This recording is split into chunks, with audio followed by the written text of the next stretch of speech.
osuru kendo choko osuru mabup kowuok e trilion 2 higa ka higa nyaka trilion 4 nyaka 5. Ruto wacho ni osuru ema biro reso Kenya e midhiero mar gope ma iole pinje maoko. Walter Nyambaga leronwa. E chokruok mar alame kanisa mar Faith Evangelistic Ministry mabure Nairobi, jatend piny ne okoweyo moko lose weche mamulo piny Kenya eka ote maduong' ne en mano mar jiwo choko mar osuru.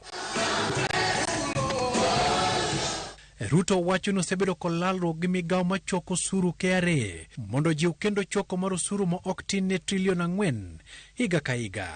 I have agreed with our taxmen, and I am happy that the preacher talked about taxmen here. That as a country we must move our revenue collection from 14 to 25%, from 2.1 trillion to between 4 and 5 trillion. And I am trusting God for it. Jatend piny ohom gimomiyo choko mar Kenya ochung' mane atamalo 14 mar yuto mar Kenya eka pinje mamoko to choko gen ni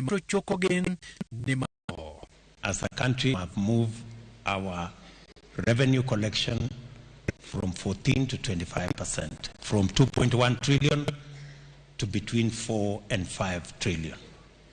And I am trusting God for it. Ruto koni choko mar osuru biro reso chumi kendo golo Kenya midhiero mar gope mawuok e pinje maoko. The borrower is a slave to the lender. You know our situation of debt, right?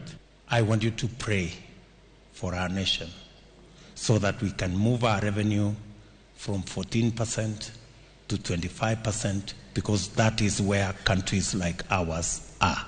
E dwe mar abiriyo higani, KRA ne ohango chopo e rang'iny mar choko mar siling trilion 2 kipimo gi higni mokalo. Jatelno opuoyo jo Kenya e kum kwe makende e kinde yiero kojiwo demokrasia ma Kenya oseyudo. I think it was important that at least on this score, the Kenyans and the world know that at every session, the President is very clear that without the guidance of the Lord, we shall not succeed.